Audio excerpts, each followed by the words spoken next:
you wanted the best, you've got the best podcast. The hottest podcast in the world. The Chris Voss Show, the preeminent podcast with guests so smart you may experience serious brain bleed. The CEOs, authors, thought leaders, visionaries, and motivators. Get ready. Strap yourself in. Keep your hands, arms, and legs inside the vehicle at all times, because you're about to go on a monster education roller coaster with your brain. Now, here's your host, Chris Voss. I'm Voss here from the ChrisVossShow.com. Ladies and gentlemen, welcome to the big show. We certainly appreciate you guys coming on. As always, for 16 years, over 2,300 episodes, we bring the Chris Voss Show. The Chris Voss Show, the family that loves you but doesn't judge you, at least not as harshly as your family. But remember, stop asking us to loan you money. Really, seriously, we don't. We're not that kind of family. Anyway, guys, go to goodreads.com, Chris Voss, LinkedIn.com, Chris Voss, Chris Voss 1 on the TikTok, and all those crazy places on the internet. Opinions expressed by guests on the podcast are solely their own and do not necessarily reflect the opinions of the host or the Chris Voss Show. Some guests of the show may be advertising on the podcast, but it is not an endorsement or review of any kind. Today, an amazing young lady on the show, Dr. Lucille Maddalena joins us on the show today, and we're going to be talking to her about her amazing insights and everything that she does. Lucille, did I get your last name right? You did. It's Maddalena. That's perfect. My sister's name is Delana, so I think I got a Delana in there at the end of Matt. And I made her Matt all the time. So she's the author of the newest book called Moving On By, Harnessing My Sled Dog's Team Instinct to Win, out February 18th, 2024. And we're going to get into some of her insights and her things on how you can make your life, leadership, and just everything better when it comes to teamwork. She is a coach, author, speaker, and trailblazer in education and organizational dynamics. As a first woman accepted into Rutgers University's labor education program, she delved into the intricacies of human and organizational behavior, earning an interdisciplinary Doctor of Education with a second major in human communications. While a doctoral candidate, she created a workshop preparing professionals for managerial roles. Pioneering its acceptance enabled her to found her company, Morris Business Group. This initiative quickly gained traction in U.S. corporations, making her the inaugural woman to lead management seminars at major pharmaceutical and manufacturing entities, evolving into a global program conducted in multiple languages. This endeavor powered over 6,000 new leaders. Welcome to the show. How are you? Oh, I'm excited. I just got back from Memphis.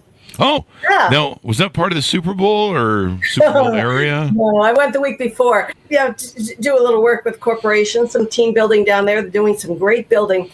And the neat part is, I'm in Memphis, and they understood sled dog racing. I was afraid I was going to have to give a good bridge and explain more about it, but they seem to really understand what it's all about, the dogs and the snow. Dogs and snow. They're probably getting. I think they're getting a lot of snow down there these days in the south too. It's been happening lately. I know there's a storm going on right now.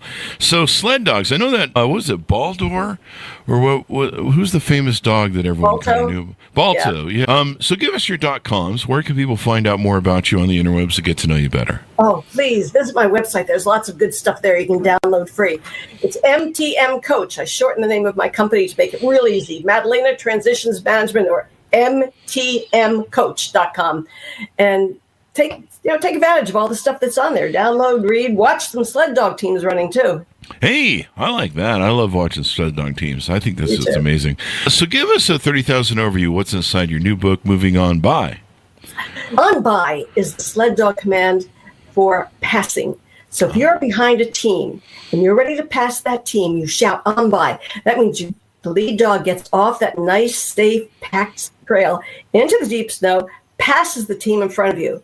It's an analogy. Pass whatever is blocking you. Shout on by and do it. Get off that path and find that harder trail, and you can do it. Get by. So I thought I'd use on by as the lead words in my book. Moving on by, I'm a big fan of. We were talking in the pre-show. You've got, I think, Huskies and Malamutes on the cover of your book. I've owned 4 Huskies since 2001, so I'm surprising I have any of my hair left. Let's see, or well, I mean, I think we all know in the show I don't have any sanity left either. But my first Husky was an Iditarod, was a granddaughter of a Iditarod racer out of Alaska. She was purebred with AKC things, and boy, that dog was hard to handle. She had her own spirit. She had her own Alaskan Siberian spirit, more so than most. They do. They're hard-headed. Yeah, they really are. They know what they want to do, and they don't want to divert. Do you know what 3 Dog Night is? 3 Dog Night, the band? No, besides that, 3 Dog Night means it's that cold that you need 3 dogs in the bed. Oh, that must be why I'm still cold at night, because I only have 2. But they're the best cuddlers when it comes down to keeping you warm at night and stuff. But just about everything else, they're awful. No, I'm just teasing. They're really great dogs if you have a lot of patience, like a lot. Like I think I just posted a meme there that you never really train a husky. You just come to a cold ward to taunt with them. Okay. That's kind of how it works. Right. That's what happened. We had so many that we couldn't walk them anymore because they walk us. So we found put a sled behind them, and they can pull us, so we don't have to do the walking. And that's how we got started. So tell us about how you grew up, how you were shaped, what got you into the Huskies, and of course this intertwines with your leadership and your professional experience, et cetera, et cetera. Yeah, I grew up the calm area of New Jersey, a little foresty, a little bit of farms in the area. So I always grew up knowing that you work for a living. And I liked working. And I found a field that really touches on people, that helps them succeed. And when you help somebody, when you get them to that point where they can get on by a problem and they succeed, you feel really good. Yeah. So this is the most rewarding career I could possibly have gone into. As an executive coach, I've worked with hundreds of people. I started out in grad school working with first-line supervisors. Now I'm working with CEOs. It's been a long career, 30 years, lots of great people, and I learned a lot. And the coaching is critical. Sometimes you just need somebody to give you that extra push and the extra little bit of knowledge to make a good decision. To help you move on by? To move on. See what I did there? The phrase works. I've got a story about that. You want me to tell you the story about Please do. Yeah. All right. I was working with Alaskan Malamutes. That was how we got started. They were pets. Pets are great dogs, and we had fun with them. But then I started working with the International Sled Dog Racing Association's president on his business. I got to know them. They came out and saw us at races and figured, all right, this couple's learning. And then his wife got pregnant. And she had a team of Alaskan Huskies bred for the Iditarod that raced in Pennsylvania. I only raced in Pennsylvania, New Jersey, New York. Here. And because she was pregnant, she asked if she could loan me her team and if I would keep them in shape and run for the season. And, that was a hard decision to make because these are really fast dogs. Yeah. And I'm a novice. And she was not. So they're trained to run. So I took the team. And my first race we got off to a beautiful start. The team was superb. We went under a grove of trees. It was very dark. And as we got out from under that grove of trees, the sun was bright, glistening off the snow. You can't see anything then. But the dogs' tails were up straight. Their backs were up. I could see them. And I could see some enthusiasm. So I'm saying I'm on the back of the sled. We're always in the back of the sled. And you're pumping with one foot, working away. You never stop working. You just keep going. We're moving up, and we're getting closer, and I'm beginning to see what they see. There's a little hill in front of us, and on that hill is a team, which means I made up those first 3 minutes. I caught up to the team that left before us. Oh, wow. Now, what to do? The team's excited. The team's moving ahead. I'm moving ahead. My job is to call out on by. On by is a command to get off this nice, safe path, get into that deep snow, pass that team, get going. Oh, we got closer to the team. And, I work in the corporations during the day. I work for some very refined people. And instead of shouting on by, I shouted out, "May I pass you?" I asked him for permission to beat him in the race. The driver of the other team, big guy, looked down at me and said, Nothing. He just shook his head. At that moment, my lead dog, the little red bitch, gorgeous pup, she turned her head, and we had eye contact during the race for like 10 seconds. What we did, we had eye contact. And it's like she was looking at me and saying, come on. And she reached her paws out, dropped her haunches, and took off. And I shouted, on by. And we did what we were supposed to do. She passed that team, led our guys beautifully around the other team, back onto the path, and did a fantastic job. We did really well in the race. Yeah. I learned a whole lot from that one little brief eye contact with that dog. That's a husky for you. Yeah, it brought me back to reality, to where I was. Yeah. Sometimes you can be working on a team and your mind's somewhere else. And like I could have been in the corporation the next day, walking down the hall and bumping into somebody and saying, "Man, I can see you barking at by, you're in my way." I should have done that. Do that at the airport when people are walking in front of you. At by, I'm moving by. So anyway, it was a real learning experience, learning about teams. One of those things that hits you in the gut, and you react and you learn. Yeah. And you learn from animals. It's instinctual, right? We learn from animals. Yeah. I mean, they've made me a better person. I used to be a horrible person. Wait, I still am, according to my enemies. But, I do horrible things like drink coffee and try and make the world a better place by lifting people up. It's so horrible. Anyway, but, I've learned, my dogs taught me to be more empathetic, more compassionate, more, I don't know, just more loving, more caring. They've taught me to be a better human being. Whether I've learned that or not is a question that no one...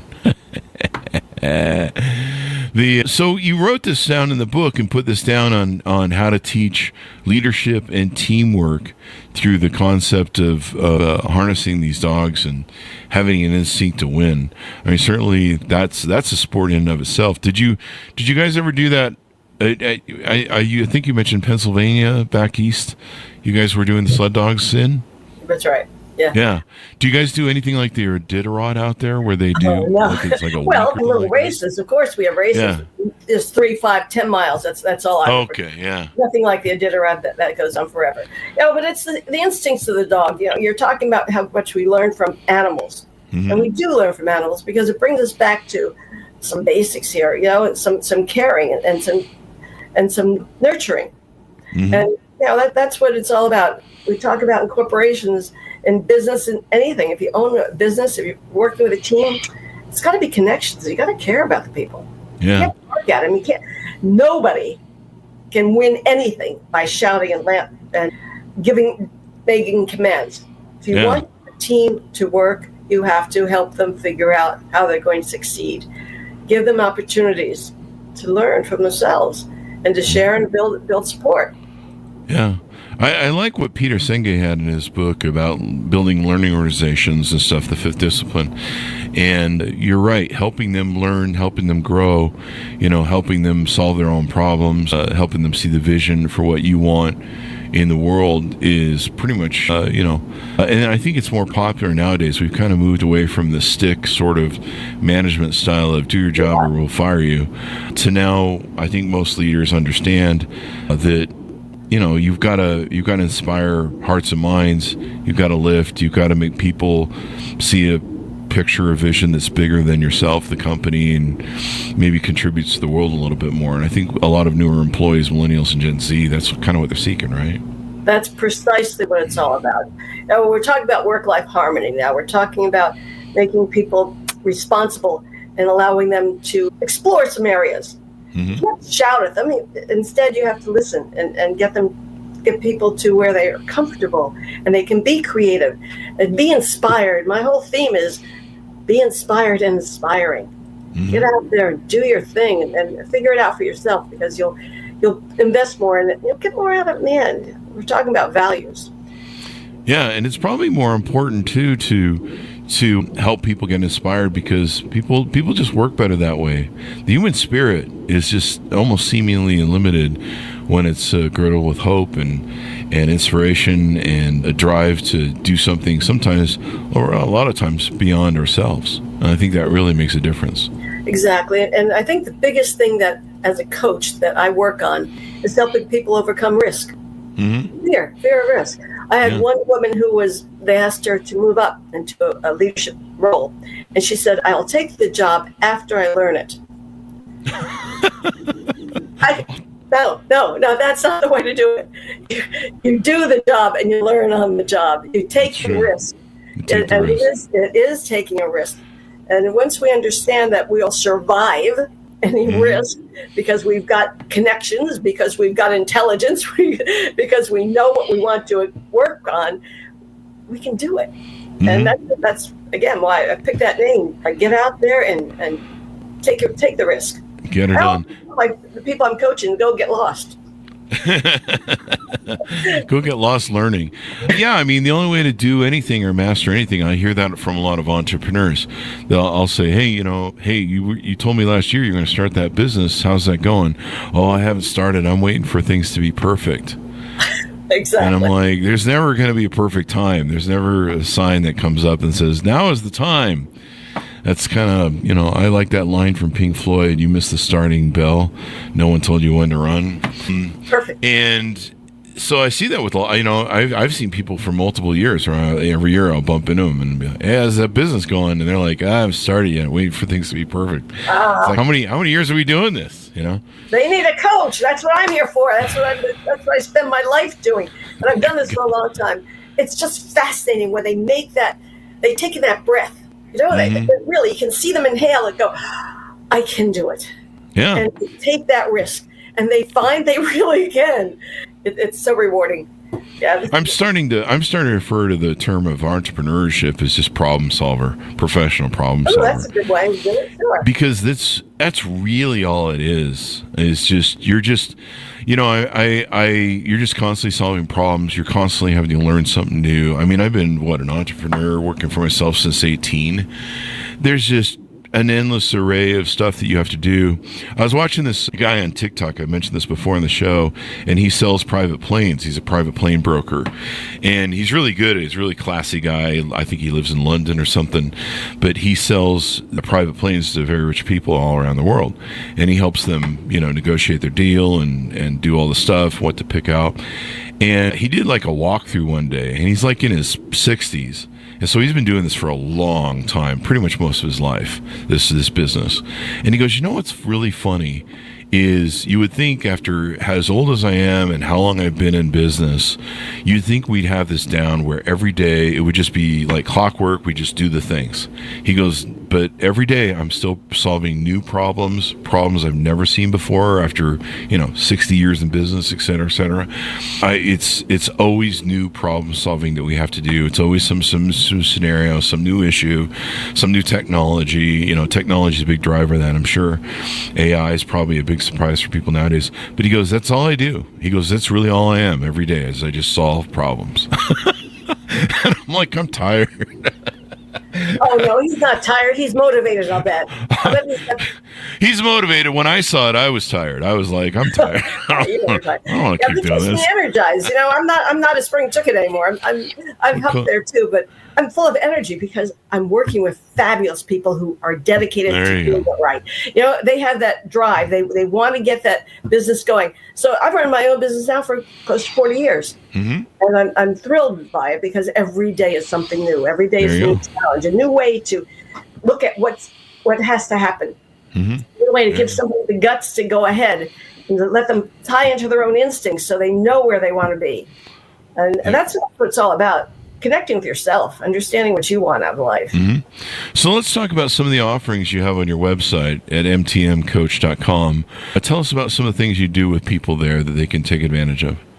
One of the most important things that we don't do for ourselves is help us to understand how we look at the world. So I do a really thorough eval. I use a top program so they can assess themselves. But more importantly than that, I ask them for the names of 10 people they know that they respect. Maybe somebody in a higher level, maybe a peer, maybe somebody below. And then I call these people and I interview them on the phone and have them give me feedback that they would give to this person. So I put it all together. Wow. And I give them a 75-page report on themselves. Oh, wow. Yeah, what other people say about them, what they say about themselves. And when you compare what other people say about you to what you think about yourself, you'll learn a whole lot. Because there's often areas where they just don't merge. So that's the heart of it. Once we find those areas where you see yourself differently from how other people see you, that's what we invest the time in. And we do that in some really creative ways. We have some fun doing it. We go off site. We explore some different issues. It's coaching is not just talking. Coaching is acting. Coaching is living through it and getting out there and taking the risk. Taking the risk. So leadership coaching, executive coaching. You do some keynote speaking. People can request from you as well. Oh, yes. A lot of keynote speaking. That's really exciting because when you get out in front of an audience, you know this better than I do.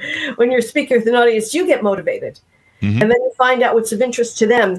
And then you go back and you do a little more research because something new to add to your cadre of interesting facts and figures that you can share. And then you have a free download that people can get on your website as well. Yes, I've got several, actually. The most popular is How to Self-Coach. Self-coaching is so simple. Self-coaching, that's why I talk about instincts. Where do you go when you have to make a decision? Where does your mind go? It goes to all your previous experiences. And your experiences you gain through action, reading case studies, and they accumulate and you call upon them. And that's what the instinct's all about, calling upon your reaction based on all of these things. So if you want a better reaction, if you want to make better decisions, gain more information, get out there and take the risk. Read a few books, talk with people, expand who you are, and learn who you are, learn more about yourself. That's what coaching's there for, to give you that step ahead. Coaching, get to this. So you advise for self-coaching and how to self-coach. Like, basically, you're like, hey, do better. Okay, I will. Self-coaching there's 3 steps to self-coaching, the way I explain it. First of all, when you start self-coaching, you think back. What happened? What's in your history? Did it work then when I did it the first time? Could it work now? Then you bring it today. Could it work now? And how could it work for me? Then you bring it to the future. If I do it now, how's it going to help in the future? So if you think about from the past, the present, and the future, that's self-coaching. That's taking a piece of information, that's taking an idea, taking a step, and testing it for yourself, understanding if it's going to help you now, if it's going to help you in the future. So anything more we need to cover and tease out to people on how they should work with you, et cetera, et cetera? I think the most important thing is storytelling. Everyone has their story to tell. And if you haven't written your own little life story, if you haven't taken the time to put it down on paper, do that now. Because that's who you are. That's how you see yourself. And from there, you can start growing. You can decide if it works, if it's something you want it to work, and how you want your life to go. But that's self-coaching, taking the time to examine yourself, to be able to ask yourself those questions. And then when you get in front of an audience, then when you're dealing with somebody who's maybe going through some problems or someone who's moving ahead fast, you can share your story more accurately and explain who you are and feel proud of yourself. Be inspired and inspire the other person to do a bit more. Yeah. And that's really, what we do. We tend to inspire other people. I love how on your cover of your book, you've got one husky you're holding up, and that husky's just like, what's going on? And then you've got another husky. It looks like he's starting about to bully and cause some husky trouble with the other one. He's got an evil look on his face, which is he does. Classic husky. And how many dogs did you have at your height? At our height, 30. 30 dogs. Yeah, my husband raced 2. So we had a kennel. We had a large kennel. We started out with 3, and I said we couldn't walk the 3, so I put a sled behind them, and that worked beautifully. Well, then you can do it with more and more dogs. And as we got more and more training, you know what it was about, though? We could not have done this if we didn't find good mentors. Just like in your business, you're forming a business, you find a mentor to help you get through it. That's what helped us learn to sled dog. We had terrific people out there who knew what they were doing, who taught us all the steps, and we could ask questions too. We all need role models and mentors. You are not a leader unless you are both a role model and a mentor. You cannot define yourself as a leader unless you can both be a role model and a mentor. Because leaders aren't the people who shout. Leaders aren't the people who point to the way to go. Leaders are the people who develop others. It's your leadership legacy. the people who you develop are going to move up, and they're going to move you up higher because they're good. So develop your leadership legacy. Be a leader. Be a role model. Be a mentor. That's how everyone gets ahead, right? In your business, I'm sure you have plenty of mentors, right? And role models. Yeah. When the thing is people look to a leader to exemplify what they should be doing as followers and, morals, ethics, vision, et cetera, et cetera. And I think some leaders don't realize that people are really watching them intensely.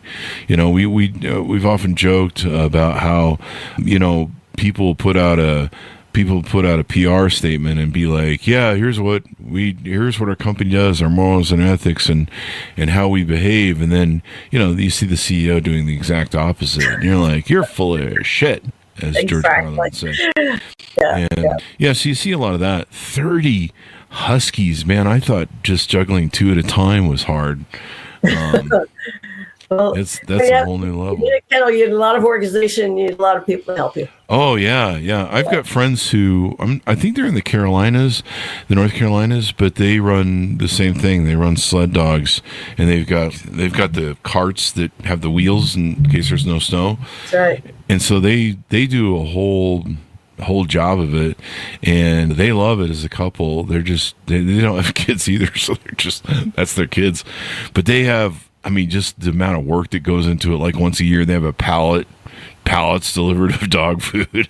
And stuff. You do it. You do it yourself.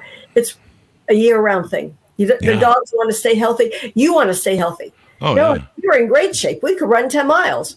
Yeah. I can't do that now with the dogs because they need to stay in shape. I got to stay in shape. It really got us moving.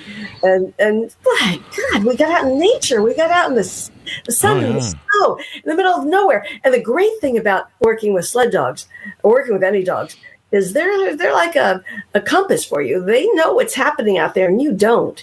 They can hear a twig break and they know that there's a deer or something out there and they give you an early warning system. Wouldn't you like that in business? Wouldn't you like something to tell you what's on ahead? Anticipate all that? And I watched them do that. And it made me more aware of how I look at my surroundings and how I make judgments about the next step and what I'm going to do next. You learn a lot from animals.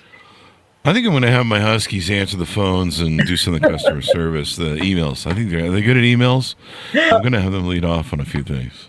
Put those letters and numbers on the floor so they can learn to speak to you by typing it out. There you go. Well, there's a lot of yelling at me that goes on every morning and throughout the day. Whenever it's treat time, there's a lot of in the morning they're usually like, get up, mofo, and give us our treats, you dummy. And I'm just like, leave me alone. I'm just don't they howl? Yeah, they howl, they bark, they talk. That's the great thing about Huskies. They pretty much cuss you out every day and tell you what a horrible parent you are, and lots of judging going on by the Husky. That seems to be a favorite thing. They give you that look like, well, I'm gonna eat this guy and get rid of him. So yeah. I love Huskies though. I've had 4 of them. I guess I have one now, so I think we're due for a new one sometime the next year. I'm still grieving over the other one, but that's one of the biggest challenges you run into with it is. Yeah, with the size of your operation. Back then we had 30, but some of them belonged to other people, and we put them together. So they took care of them the rest of the year, but they wanted them to be in good shape, so they gave them to us to race for them. So they went back to their owners, and their owners spent a lot of time with them, even when they were with us. But the thing about Huskies, and the thing about any dog, is it's dedication to you. And you get a dog, and unfortunately, dogs don't live as long as we do. So you get to that point where you lose a dog. So now that we don't have a team, now we only have 2 or 3. We get a dog every 6 years. Yeah. So we only have 1 dog alive and healthy. Wow. It's the only way to do it because of their short lives. Yeah, it's unfortunate. I can think of so many people that are human beings that probably could have some shorter lives, in my opinion. but politicians maybe. But it's unfortunate dogs just don't live the long they have. I think that's the toughest thing. But they're such beautiful animals. They teach you so much. I mean, I can't imagine what a horrible life I would have without dogs. But that's just me. That's why I talk about work-life harmony. Yeah. You got to balance it. The animals teach. It teaches to calm down and breathe. Yeah. Have values and live up to your own values. Plus, it makes you realize you're not as cool as you think you are, because you're always being yelled at by huskies. My favorite is when they come in the bathroom and they give you this look like, you said we can't do this in the house, but you can do it. This is very poor leadership. I think they read your book because I'm not doing exemplary leadership. They're like, how come you get to do it in the house and we don't? Because this is not fair. We're contacting the union, filing a grievance. So they're always up to that. There's always the judging with the husky. We love them. Oh, come on. And your people judge you too. I bet it. That's true, but I care about my husky's opinion of me for some reason. Right. I don't care about anyone else's. So give us your final thoughts and pitch out for people on board with you, reach out to you. How can they reach out to you, see if they're a fit, initial calls, stuff like that, and your .coms? Yeah. Go on the website. Please go on the website. Even if we don't talk, go on the website and download all the stuff you can from there, because I give a lot of free stuff away. Because I've been doing this a long time, and I find that when you're ready for it, you'll know, and you'll want to get coached. And you can give me a call anytime. We schedule calls, and we'll do some interviews, and you'll decide if you're the right thing. The thing is, if you don't choose me, make sure you choose the right coach. I'll be a good coach for you. There are other good people out there, but there's some coaches that may not work with you. You got to find a coach that shares your values, that has the same standards that you have. Values, experience, those are things you look for in a coach. So look for people who you can talk to, that you feel comfortable with. Yeah. I would say you got to be a great coach, because if you used to work with 30 huskies and the abuse that goes on there, I mean, that is something else. That is something else. I have dreams about doing that, and then I see my friends who do the work on it, and I'm just like, yeah, no, I'm not that into that. I like just having two of them, and they can play with each other. But 30 dogs, that's a lot. So thank you very much, Lucille, for coming on the show and sharing your expertise, your thoughts, and your knowledge, and all that good stuff with the audience. It was a pleasure chatting with you. Have a good day. Thank you. And thanks, audience, for tuning in. Go to goodreads.com/Chris Voss, LinkedIn.com/Chris Voss, Chris Voss One, the TikTokity, and all those crazy places on the internet. Be good to each other. Stay safe. We'll see you next time. And that should have us